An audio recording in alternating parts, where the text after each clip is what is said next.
Hi everyone. It's amazing to be here this evening with you guys, just to, like Ian said, to be able to share our story of what God's done in our life, and we're really excited to share that.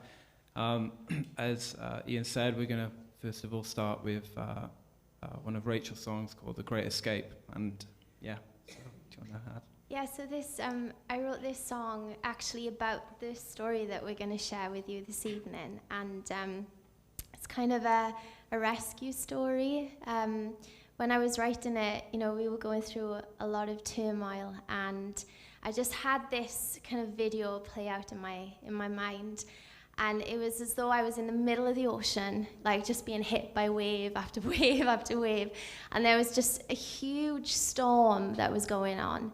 And, you can't even catch a breath, let alone save yourself. And, we needed to be saved. Like, we needed a savior. And so as I was writing this song, I just saw, like, the clouds part, and then just this hand reach down and just pull us out and put us into safety, put us in that boat. And so, yeah, this is kind of our rescue story song.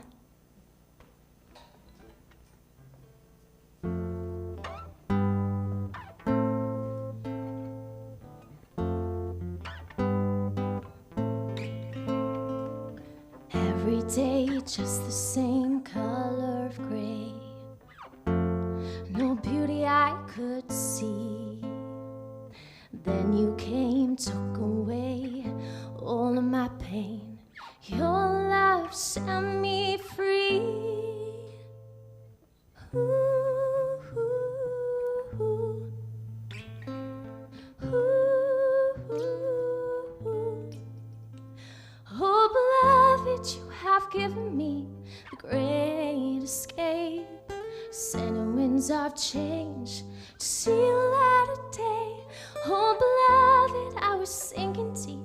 See me from the waves with colors of the rainbow, brighten in the rain.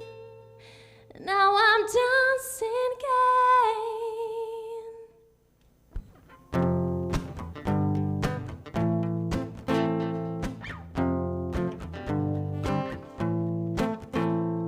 Slowly healing, slowly seeing colors light. I was hurting then, but now I feel alive. Finally breathing, finally dreaming. For the first time, I can finally shine. Ooh, ooh, ooh, ooh. Ooh, ooh, ooh. Oh, beloved, you have given me the great escape. Sending winds of change, see the light of day. Oh, beloved, I was sinking deep. You see me from the waves with colors of the rainbow, brighten in the rain. Now I'm dancing again. Dancing, dancing, yeah. Dancing, dancing, dancing, yeah. Dancing, dancing, dancing, yeah. Dancing, dancing. Now I'm dancing again.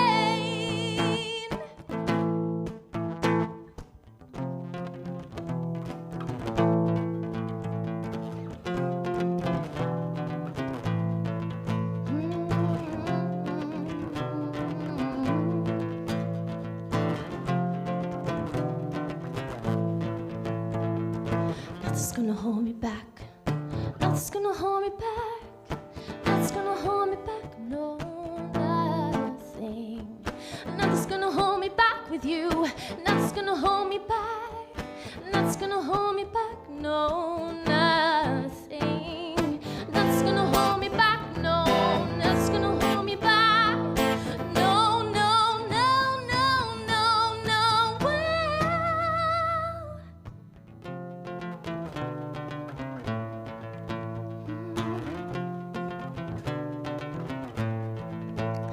Oh, beloved, you have given me the great escape.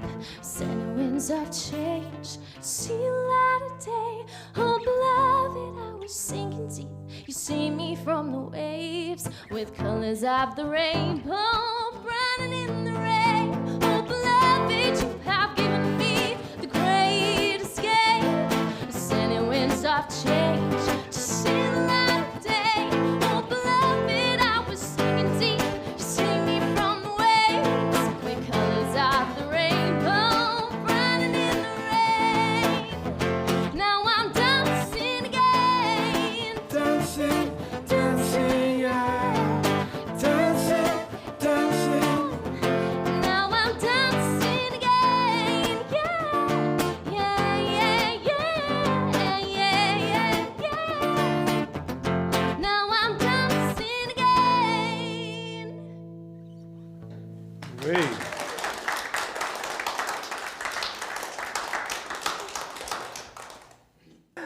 Just a little bit of background. So, I'm Alex, and this is Rachel, and I'm a professional footballer at Ross County, and Rachel is a singer-songwriter.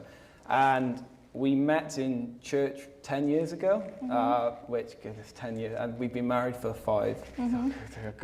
Glad I got that one right. You're looking at me as if to say, I know, is that right? I think it's, yeah. So a bit of background in kind of my Christian faith and my walk. So I wasn't brought up in a Christian household, but when I was about 10, 11, my parents had a pretty bad divorce and ripped the family apart. And there's a lot more details in what bad stuff happened, but really it was a really desperate time for me, a really tough time as a little boy. And it was amazing because I didn't have any influences of faith or someone saying about God, but I just remember there would be evenings where I'd shut the door and by myself in some dark nights, and I would feel God there with me, and I would encounter His presence there. And it was kind of like those early days of faith with me was like I believed in God, I experienced Him, but I didn't really know Him. So that was kind of like my intro really to faith. And then when I signed for Swansea City, so I grew up in Aberystwyth, which is far away as well in Wales. And then obviously I had this kind of, I knew God was real, but my godparents invited me to church there, and this is the church that Rachel went to. And it's amazing because I know this is going to sound romantic and sloppy, but it was true. When I first saw Rach, honestly, God really just spoke to me and He said, "This is going to be your wife." And thank God gave me wisdom, because if I went straight up to her, she probably would have ran 20 miles down the road. So obviously... When you said I'm a footballer, I ran. Yeah, I know. So that was kind of the kind of basis for me. Yeah, so my upbringing is a little bit different. I actually grew up in a Christian home. My parents, my grandparents, my great-grandparents were all leaders in their churches. But actually, even going back 4 generations, my great-great-grandmothers on both sides actually started churches in their living rooms. And so huge part of, our family makeup, but I never had to be, dragged to church. I loved God from a very young age, and, He was always so real to me. The church that Alex came to, that was the church I pretty much grew up in, and it was a bit wild. But, it was like so full of life that I wanted to be there, even like at the age of 10, I remember I didn't want to go down to the children's school. I was there at the front, like taking notes. I just wanted to absorb, every part of it. And so, yeah, when Alex came to the church, I was at uni. He had to wait 1.5 years. I think it's good, to make him wait, isn't it? They got a lifetime, it was 1.5 years. And so, yeah, so eventually he did win me over. And then just before, 3 weeks before we were actually going to get married in the wedding, we had the news that we would be moving to Stevenage. So first of all, it was the shock, oh my goodness, like this Welsh girl is firstly going out of Wales. What are you talking about? And then it was, you know, just uprooting everything. And so, yeah, it was, you know, as we're going to share, a very tough season, but, you know, it was the making of us, really, so. Yeah, so that song that we sang, The Great Escape, this is where the real core of our message is there's times where we are in really hopeless situations. I mean, we find ourselves in that, and give analogy, a storm. And it's just the goodness of God, how good he can be, that he can draw us out and rescue us. And that's why we kind of want to share our message today, to give you hope and to believe in the impossible. And that's what God really has done for us. So that season in Stevenage, obviously we moved away. And it was, I think, if you could think of everything that could go wrong, it did go wrong. Everything. It was just absolute baptism of fire, first year of marriage, wasn't it? Yeah. And it burst that honeymoon bubble. It did, pretty quickly. And halfway through the season, anyway, the atmosphere at clubs, that's one thing I can say at Ross County. It's a really good atmosphere at the club. The boys are great, and it's fantastic. But at Stevenage, it was just a really tough atmosphere. It wasn't friendly. It was hard. It was really a hard place. And then in the January, I kicked the ball and my ankle flared up just randomly and just really swelled up. And I was like, oh, this is not right. And we went to get scans. We went to have scans done and all of that. And the radiologists, the doctors all said there's nothing wrong, you know, just let it heal. So I was like, okay, well, you know, they put it down to bone bruising. So I was like, okay, well, you know, we'll just have to leave it. So in the February then, me and Rachel were leading a worship conference in our church, and there was a speaker called Jane Hammond. And it's the amazing thing. In ways, I think, we're going to kind of talk about how as well God can speak to you. It's so vast, you know, it's so many amazing things that God speaks to us. And he used this amazing woman that in ways she said, out of everyone, I feel God speaking to me about you and wanting to share. She didn't know who I was. She didn't know that I was a footballer, that I had an ankle injury, but she literally started just saying, you know, like she was given an analogy of a gymnast with they would put weights around their ankle, and they would do that so that when they train, when the weight comes off, they'll be able to jump higher and go further than before. So I was like, well, okay, you talk about sports and ankle. I was like, okay, I think God's definitely speaking. And what's amazing, she was like, what was meant to be a curse is going to be turned to a blessing for you. And that, in ways, was such a pivotal word for us, I guess, through what we were about to go and embark on. It reminds me of when Jesus said to the disciples before going over to the lake, you're going to get to the other side. And then they encountered the storm. And Jesus said that because it was that word, that anchor of you will get to the other side. So that was very much the word for us. Yeah, and it definitely, you know, gave us hope. It kept us going. And then I think it was by the April, so it happened in January, by the April, you know, the bruising had gone, but the moment that Alex kicked the ball, it just flared up again. It was like, oh my goodness, like what's wrong? We're back to square one. And so it's just such a confusing time. And then just, you know, when everything's going wrong, you know, and you think, oh, surely, you know, another wave. You think, what else could go wrong? Don't tempt God there. And it was just the last thing, and it was, we had the news that Stevenage they weren't gonna give Alex a new contract. So you're like, oh my goodness, you know, we're in this position where it's drawn now to the end of the season. He is still injured, but he has absolutely no idea what's wrong. You know, nobody seems to be able to give us an answer.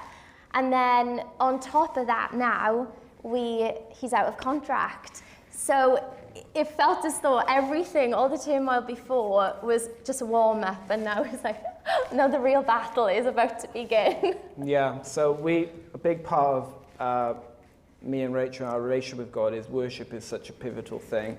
And really, we were in a real desperate place because, you know, as a footballer, this is our livelihood. You know, when the contract runs out, the money runs out, that's it. What else are you going to do? So we were kind of going, God, you know, we really need a savior here. We really need you to come in.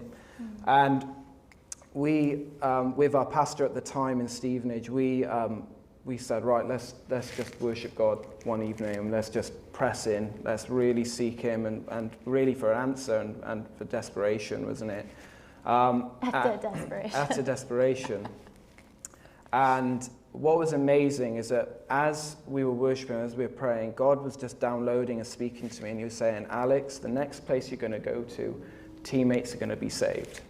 And you're going to be doing Bible studies in Costa and in coffee shops and stuff, which is like, brilliant, that sounds amazing. And he said, in ways, it was this very moment where God gave me the reason why I'm a footballer, and the reason why we're doing this is God was saying, you're going to reach the unreachables. The footballers that might have all the money in the world but don't have Jesus. And that was really the amazing thing that God was really showing and speaking, you know.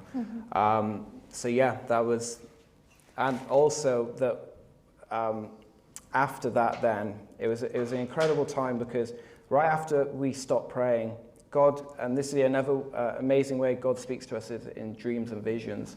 And he gave me such a clear picture in my mind of the Wycombe badge, Wycombe Wanderers, which I was like, and I didn't know Wycombe really. Obviously I knew they were in the same league, but there's no connections. I didn't know the manager. And then it was I said to Rach as well at the time, I said, Rach, you know, I saw Wycombe, and don't know why, but I feel God is saying Wycombe.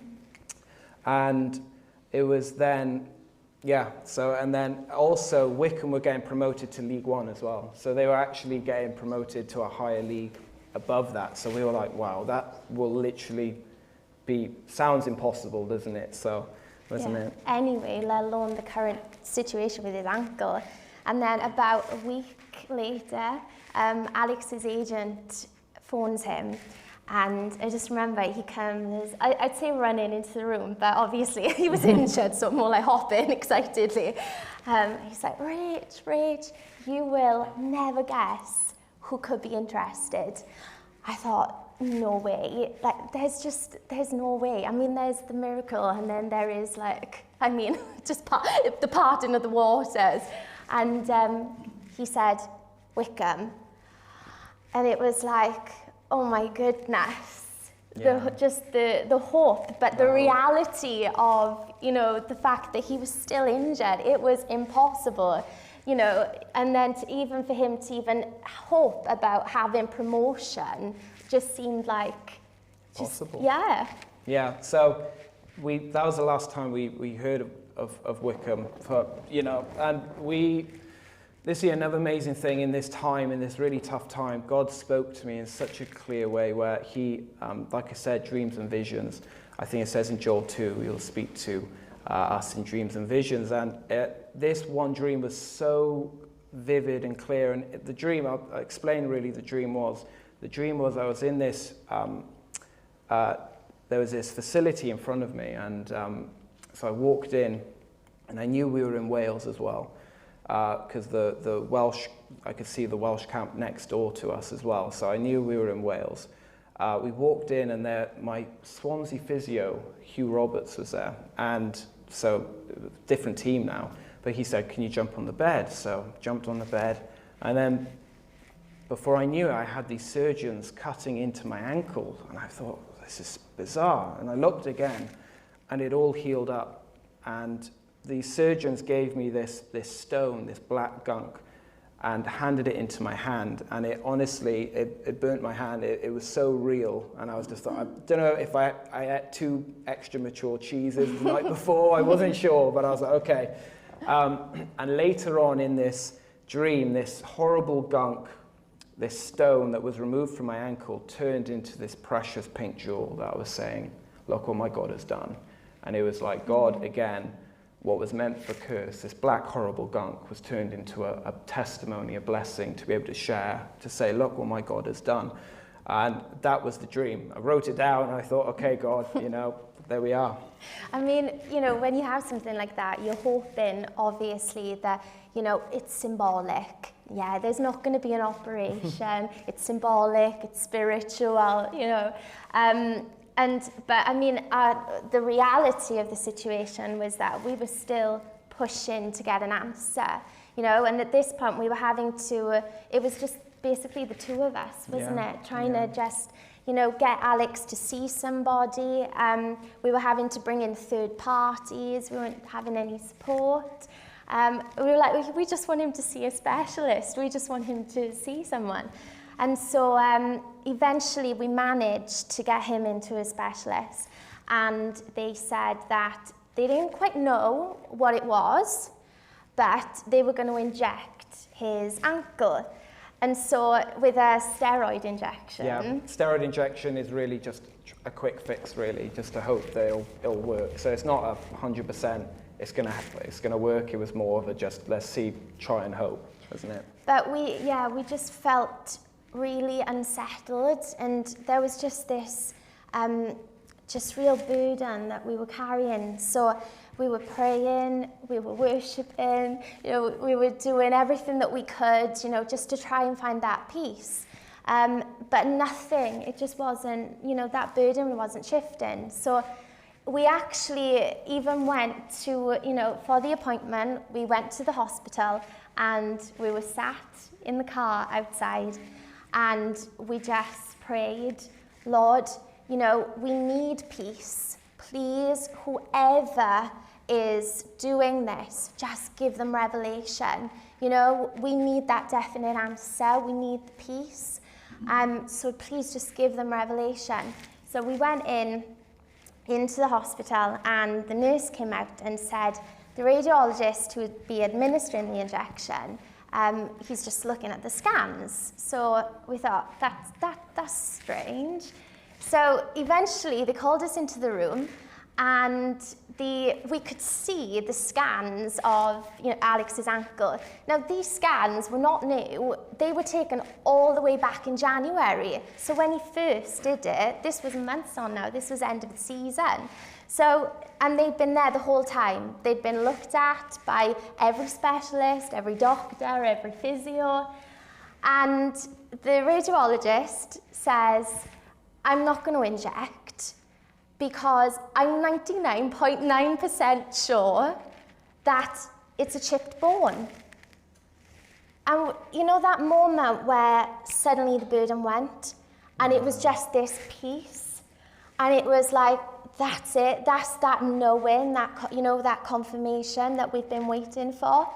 But even to the fact that the answer had been there the whole time, we could see it. We're obviously not specialists, but we could see it ourselves on the scans, and yet, it had been hidden this whole time. So it's amazing when we go back to the dream, which happened months before even actually finding out what it was, but it was a chip bone that needed to be removed. So you think, wow, okay, that's one incredible thing. But even to the point now where my Stevenage physio, out of random chance, contacted my Swansea physio, the very one in the dream. And it was my Swansea physio that actually sorted out the surgery. And when he sorted it out, it was done in Wales as well. So you think, wow, this is amazing. So the dream was literal. The dream was literal. So even though this was still an incredibly tough time, God was just showing that he was by our side, was just carrying us through, showing that he is such a good father in these times. So we went back to Wales.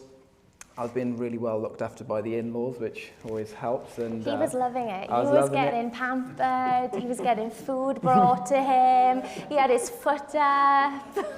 I know. It's great. That was before surgery as well. But so he went for surgery, and what was amazing is I made sure I took a photo of what came out, and you never guess what color it was. It was pink, exactly the same color that I saw in the dream. And I'm just like, wow.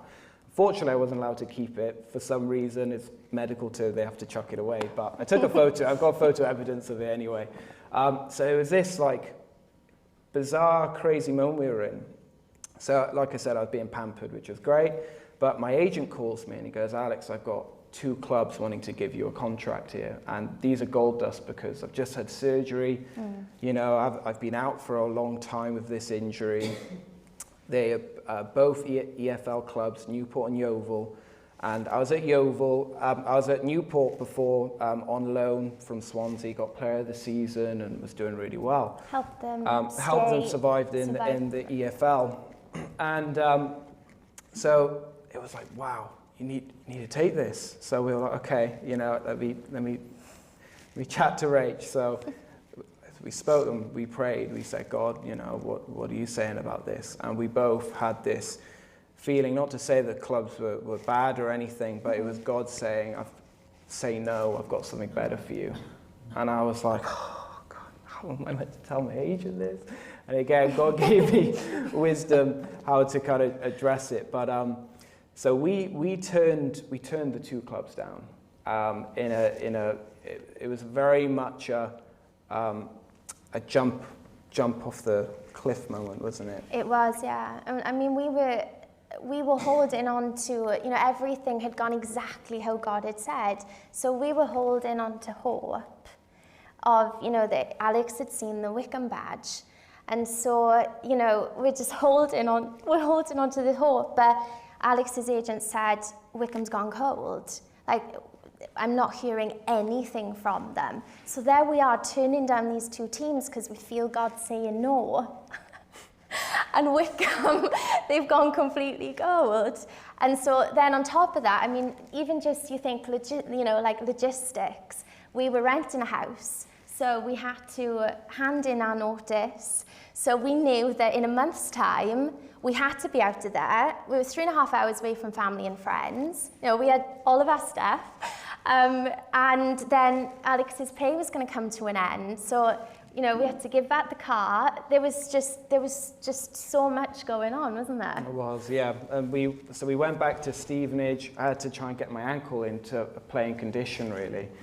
And pre-season had gone, so that's when a period where, you know, you get a lot of your players in. Well, that was gone. It was a week before the season started, and it looked like all hope had lost. And my agent calls me and he goes, Al, the only thing I have, there's nothing from Wickham. The only thing I have is now a Yeovil trial game. So it went from a contract to just a trial now. And I remember it broke down and I went, God, you know, really, I was like, God, you are really in this, so you really have to come through right now. You really have to speak. You have to really show. And that evening, while he was meant to send me the Yeovil address, a Wickham address came up. And I said to him, why, you know, what's this? And he said, Wickham have just come in and asked if you want to go on trial there tomorrow morning. And I was like, yes, I think I'll definitely go there. And I went there and trialed for a month. So it was quite a long period.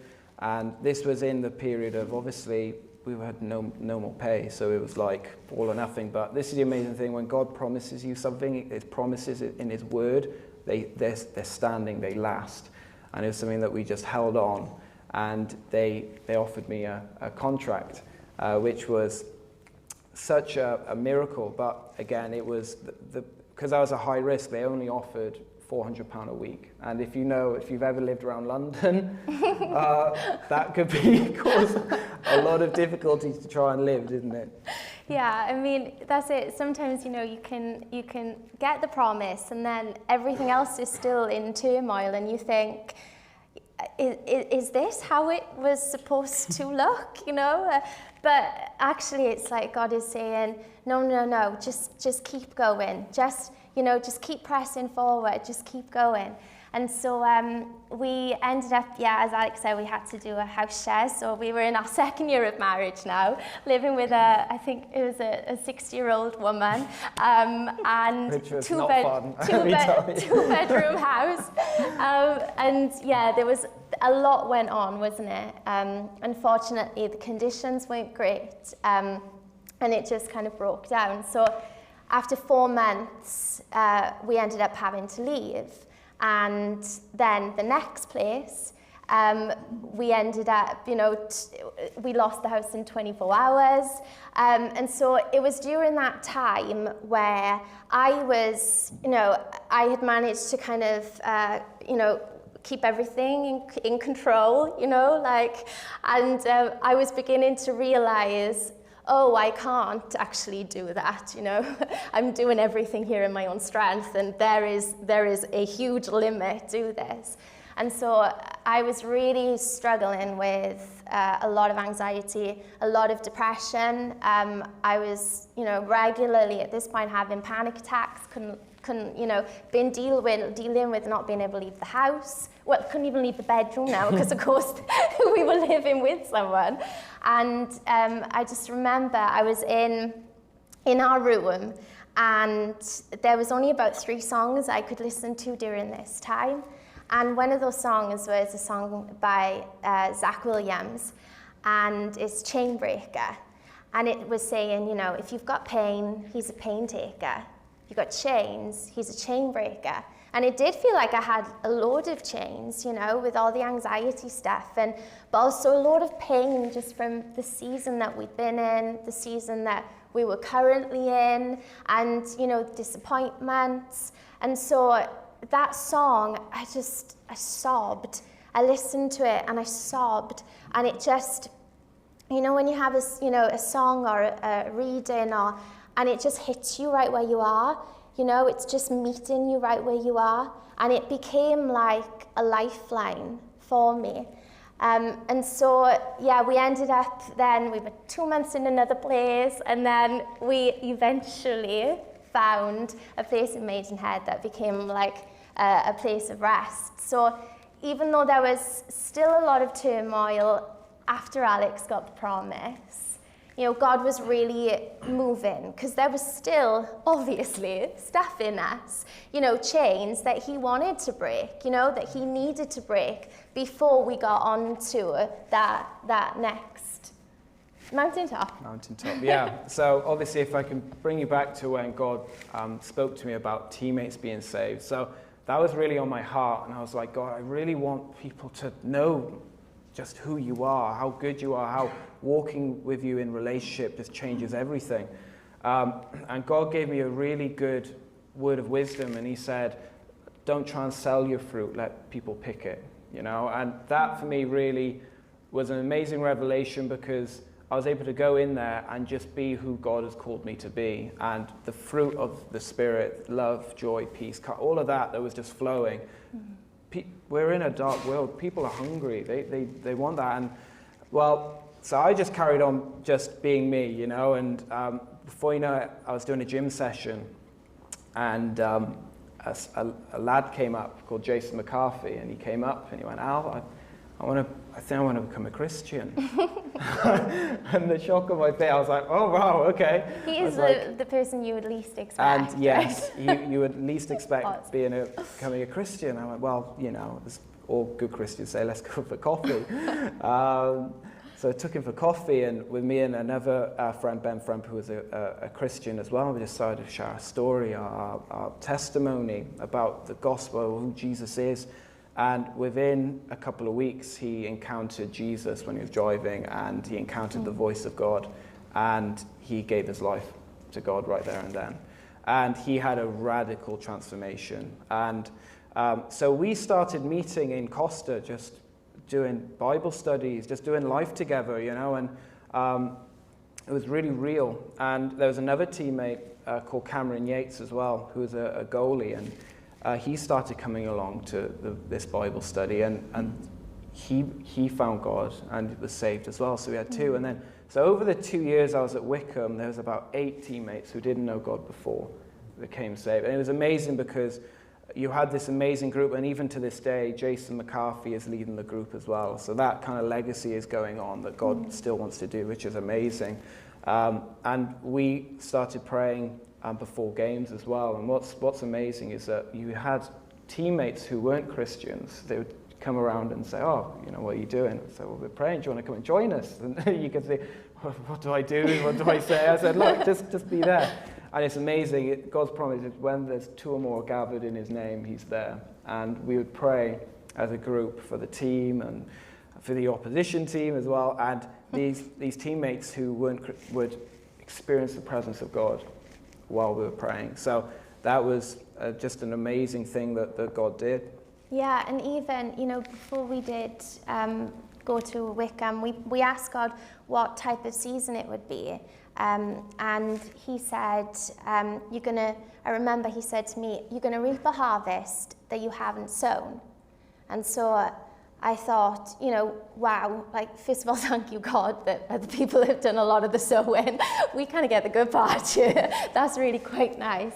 But it was true. I mean, even Jason's wife, who was then, they were engaged, but she was literally, ready to have her baby. Yeah. She was a complete atheist. I mean, we were really praying, you know, because there was an unborn child at stake here.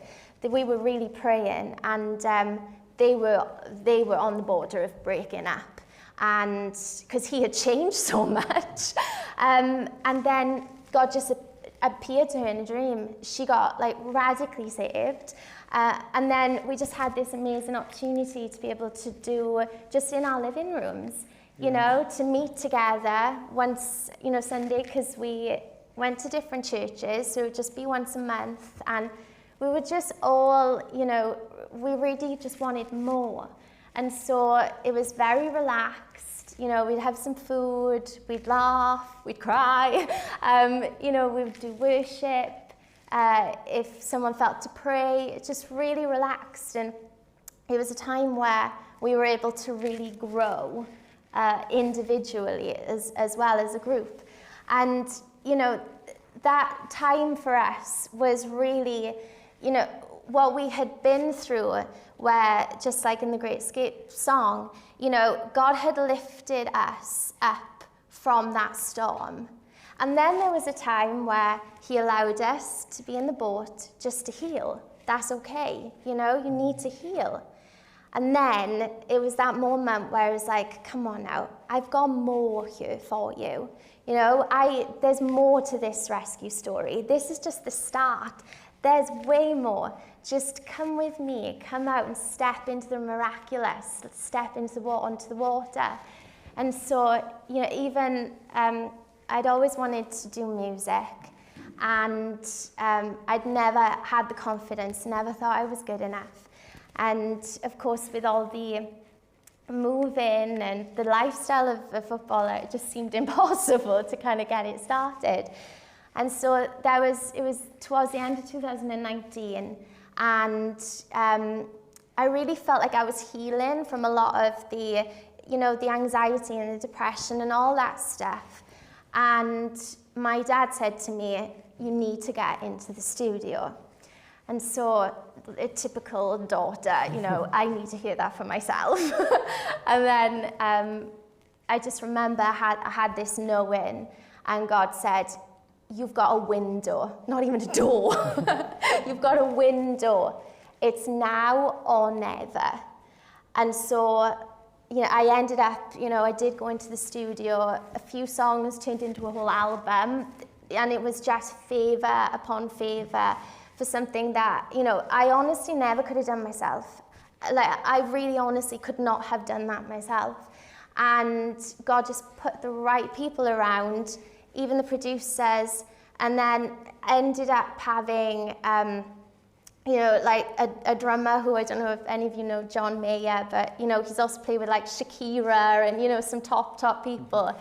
But there was one particular moment, and I had just done a co-write with someone called Mia Fields, whose story in it herself, I mean, it's incredible. Go check it out. Yeah, go and listen. Yeah. And so I'd Googled her, you know, she was in Nashville, so we did a virtual co-write. I Googled her, and so I knew she was like Grammy award winning. And then afterwards, it was all excited, I Googled her some more. And I came across... Rachel loves to Google. I don't know if I there's do, any yeah. Google lovers Yeah. out there, but I write full sentences Rachel into loves Google. To Google anything. Google. And so I did. I fully Googled her, and I came across this podcast where she was talking about how she doesn't really do co-writes anymore unless, you know, it's with her label. But she had done this co-write with someone that wasn't signed. I mean, I wasn't signed at all. I was totally unknown as well. But she had done this co-write with someone who wasn't signed. And his name was Zach Williams. And the song she had co-written was Chainbreaker. And I just fell on my knees. And I just wept, just absolutely cried. I just could not believe how good God was. The fact that, and I thought about it, and it had actually been literally to the month, just a year before, that I was in that little bedroom with mold running down the walls, a gas leak downstairs, and, you know, and it was like one of the only songs I could listen to was that Chainbreaker song, and how God had just completely done the miraculous, and not just given me a rescue story, he had given me a beyond story. There was way more to come. And I sobbed because of the goodness of it all and the favor of it all, and it was so just overwhelming. Yeah, it's amazing. And for me in my football in that period as well was this mountaintop experience where it was during all COVID, which we all know how tough that was during that period. We were in the playoffs as well, so we were in contention to get promoted to the championship.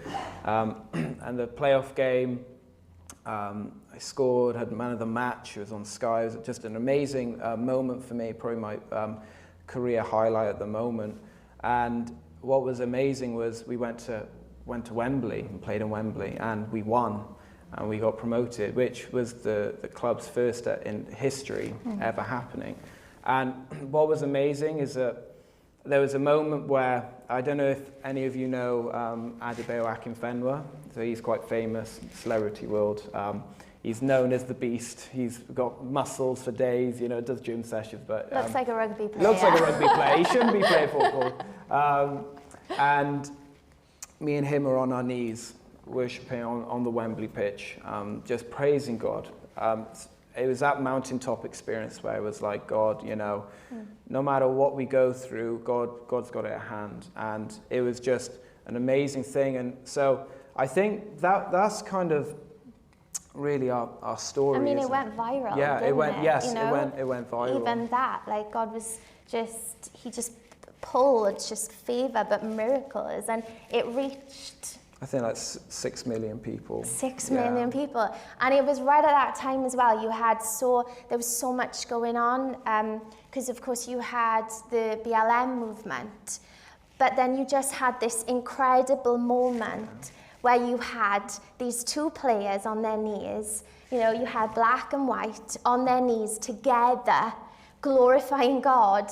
And there it was on all the sports channels.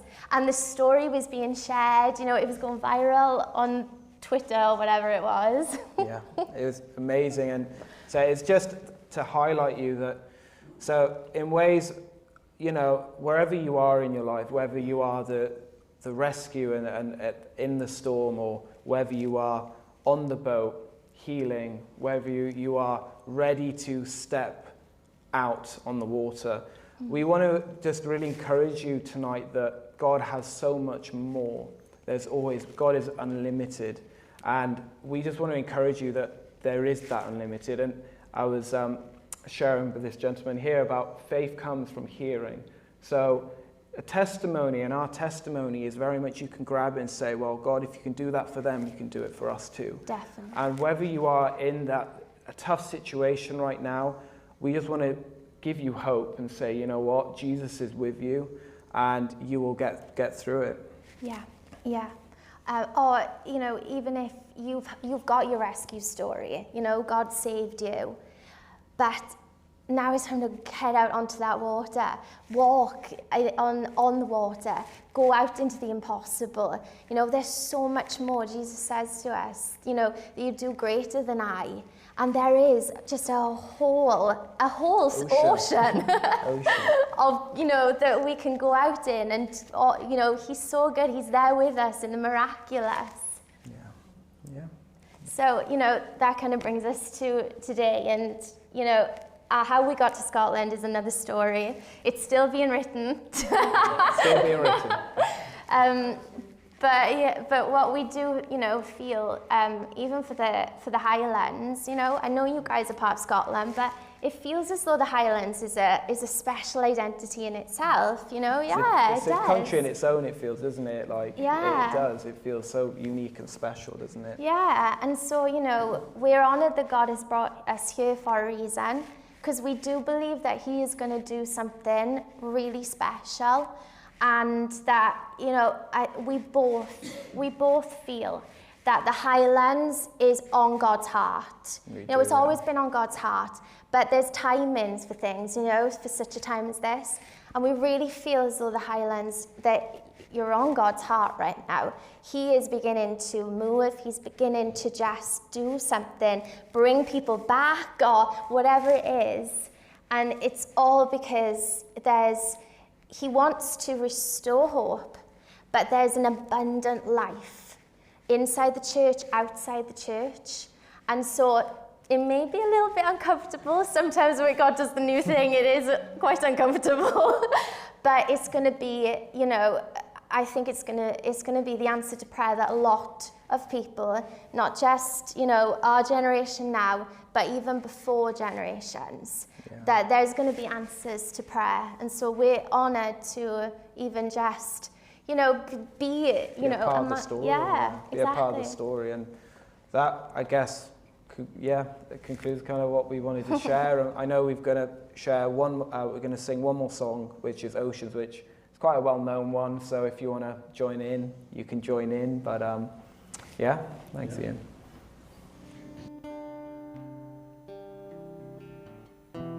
You call me out upon the water, the great unknown. My feet may fail, and there I find you in the mystery of oceans deep. My faith will stand, and I will call upon your name and keep my eyes above the waves. When oceans rise, my soul will rest in your embrace, for I am yours and you are mine.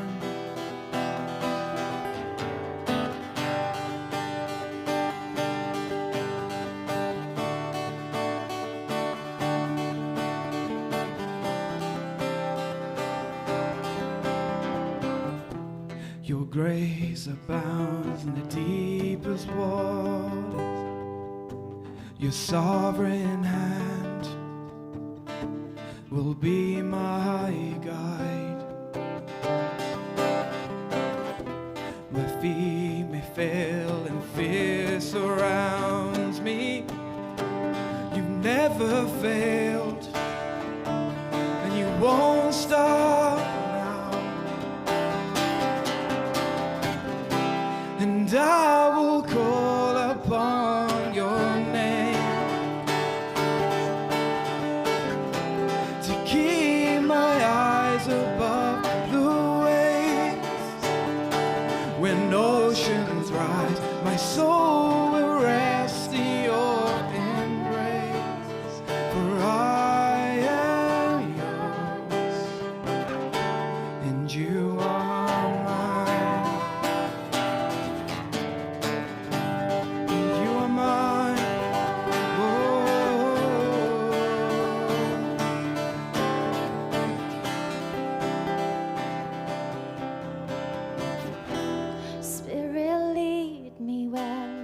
trust is without borders. Let me walk upon the waters wherever you will call me. Take me deeper than my feet could ever wander, and my faith will be made stronger in the presence of my Savior. Spirit, lead me where my trust is without borders. Let me walk upon the waters wherever you would call me. Take me deeper than my feet could ever wander, and my faith will be made strong